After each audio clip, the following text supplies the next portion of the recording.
Happy Friday. Spent this morning clearing a whole bunch of brush out from where we grow pumpkins. Just wanted to make sure there's plenty of room for planting this year. And we have a huge brush land that runs the backside of the property, and over the winter, stuff falls. I've got two piles that are about the size of a full-size truck and about as tall. Can't burn right now because of restrictions, but that's okay. When they come off, we'll figure things out.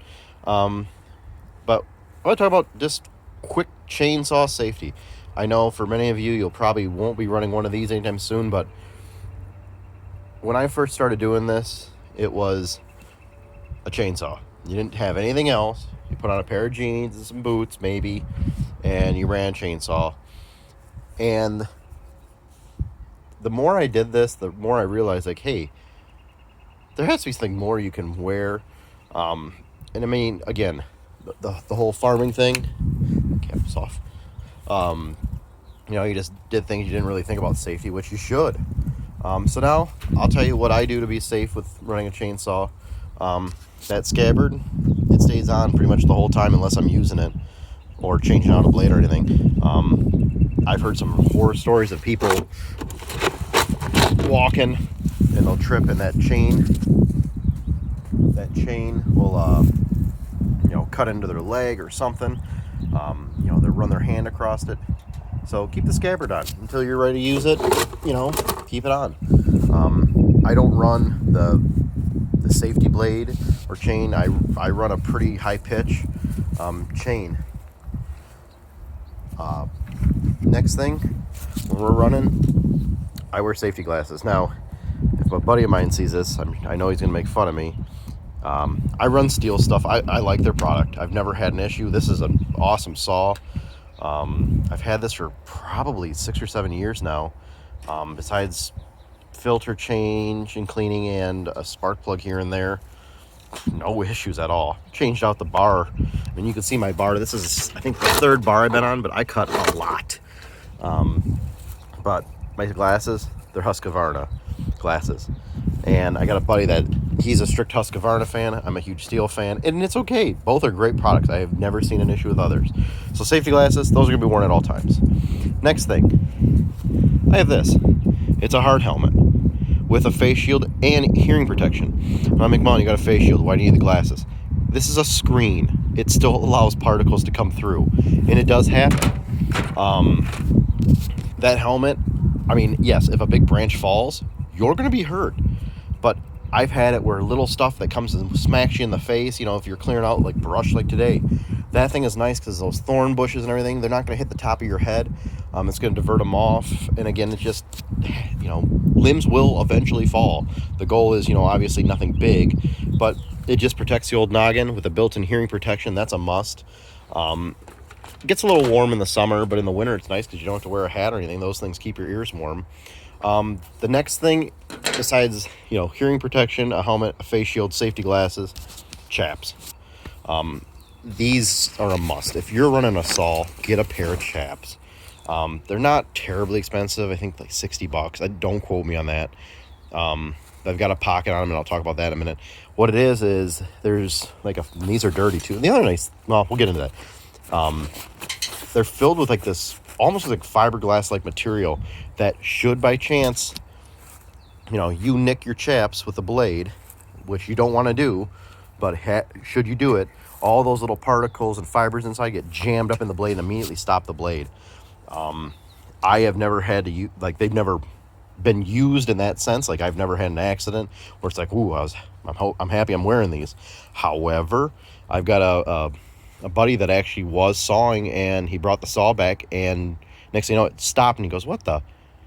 And he looked, and it was just plugged up with this like white fiberish material. He had set the blade so close to his leg when he was tired at the end of the day and it was running. He didn't realize it. He would have cut his leg wide open if it wasn't for these. For $60, I mean, how much is a hospital bill?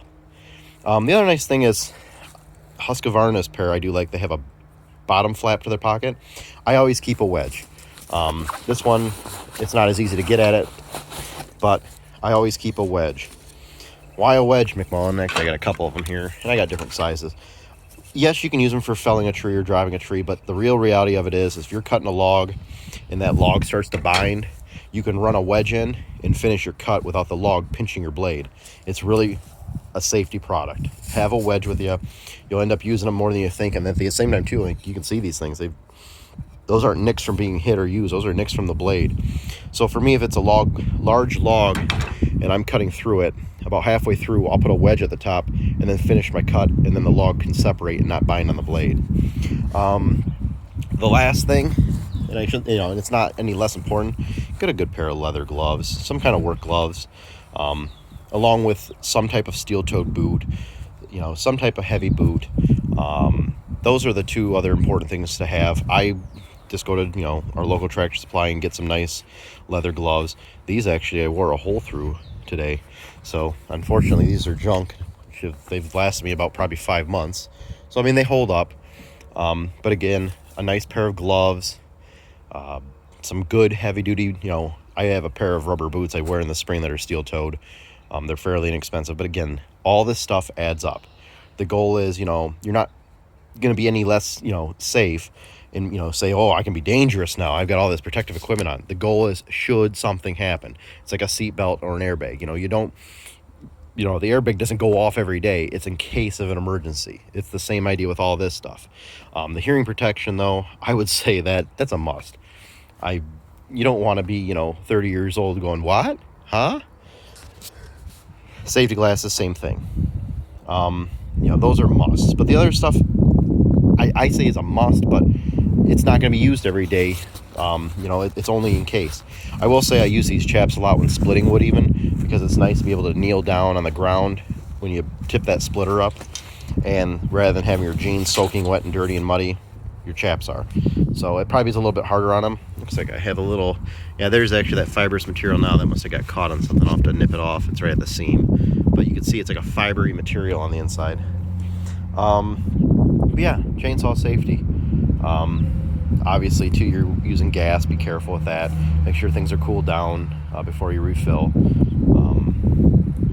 But yeah, just basic safety equipment. Well, I hope everybody has a great spring break. I know everybody should be home. Repeat, stay home.